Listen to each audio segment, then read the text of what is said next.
नारायण नमः। आश्विन मास के कृष्ण पक्ष में आने वाली एकादशी का नाम है इंदिरा एकादशी और यह पितृ पक्ष में पड़ने वाली एकमात्र एकादशी है।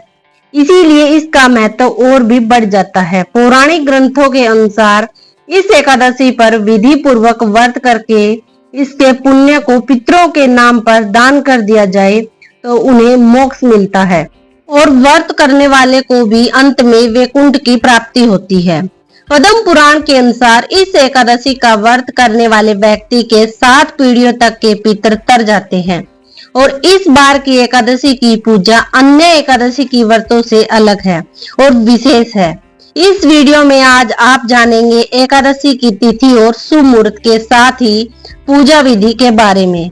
इस बार अश्विन महीने की कृष्ण पक्ष की एकादशी तिथि 17 सितंबर बुधवार को 12:21 से देखा जाए तो यह 16 सितंबर मंगलवार की देर रात का समय होगा प्रारंभ हो रही है, जिसका समापन 17 सितंबर बुधवार को रात 11:39 पर होगा।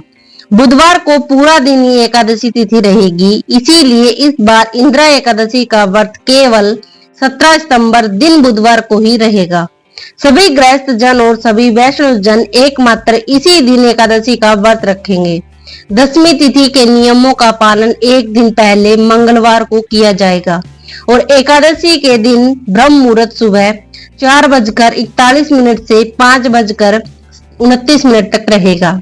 इस दिन प्रातः काल पूजा सुबह 4:57 से 6:07 के बीच में की जाएगी और पुनर्वसु नक्षत्र का शुभ योग इस दिन सुबह 6:26 तक रहेगा और इसके बाद में पूरा दिन पुष्य नक्षत्र रहेगा और यह योग पूजा के लिए या पितृ संबंधी कार्यों के लिए बहुत ही शुभ माने जाते हैं।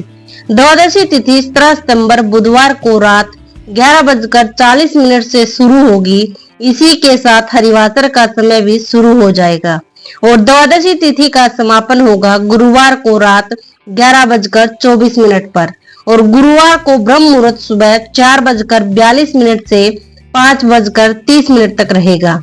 इस दिन प्रातःकाल पूजा और सुबह 4:57 से 6:07 के बीच में कर सकते हैं। सूर्योदय होगा सुबह 6:18 पर और गुरु पुष्य योग सुबह 6:32 तक रहेगा। इस बार हरिवासर का समय 18 सितंबर गुरुवार को सुबह 5 बजे तक समाप्त हो जाएगा। हरिवासर के समय व्रत नहीं खोला जाता है और अगर हरिवासर के समय कोई मंत्र जपा जाए या कोई खास पूजा या उपाय किया जाए तो उसका शुभ फल जल्दी प्राप्त होने की संभावना होती है। इस बार इंदिरा एकादशी व्रत खोला जाएगा 18 सितंबर दिन गुरुवार को और पारण का शुभ मुहूर्त रहेगा सुबह 6:18 से 8:30 तक। वैसे तो सूर्योदय के बाद जितनी जल्दी हो सके व्रत खोल लेना चाहिए, लेकिन क्योंकि गुरुवार को पूरा दिन ही द्वादशी तिथि रहने वाली है, इसीलिए जो भक्त किसी कारण से सुबह व्रत न खोल पाए तो वो दोपहर में 1:30 बजे से 3 बजे के बीच में भी व्रत खोल सकते हैं। वैसे तो इंदिरा एकादशी के व्रत में अन्य एकादशी व्रतों की तरह ही पूजा की जाती है, लेकिन अंतर सिर्फ इस बात का है कि आज के इस दिन शालिग्राम भगवान की विशेष पूजा की जाती है। इस दिन स्नान आदि से पवित्र होकर सुबह भगवान विष्णु के समक्ष व्रत और पूजा का संकल्प लिया जाता है। अगर पितरों को इस व्रत का पुण्य देना चाहते हैं तो संकल्प में ही बोलना चाहिए। इसके बाद शालिग्राम भगवान की पूजा करें। शालिग्राम भगवान को पहले पंचामृत से फिर शुद्ध जल से स्नान कराएं। पूजा में गुलाल यज्ञोपवीत पीले पुष्प होने चाहिए, साथ ही तुलसी पत्र जरूर चढ़ाएं। इसके बाद तुलसी पत्र के साथ भोग लगाएं, कथा पढ़कर आरती उतारें और सबसे अंत में पंचामृत और भगवान को अर्पित किए गए भोग को सभी लोगों में बांटें। ब्राह्मणों को भोजन कराकर दान दक्षिणा दें, फिर दिन भर उपवास रखें।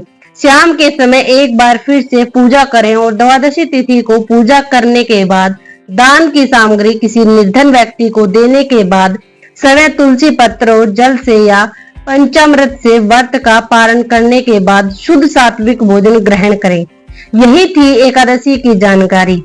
अगर आपको पसंद आई हो तो वीडियो को लाइक शेयर करें और साथ ही हमारे चैनल अधिक ज्ञान सागर को सब्सक्राइब करना ना भूलें।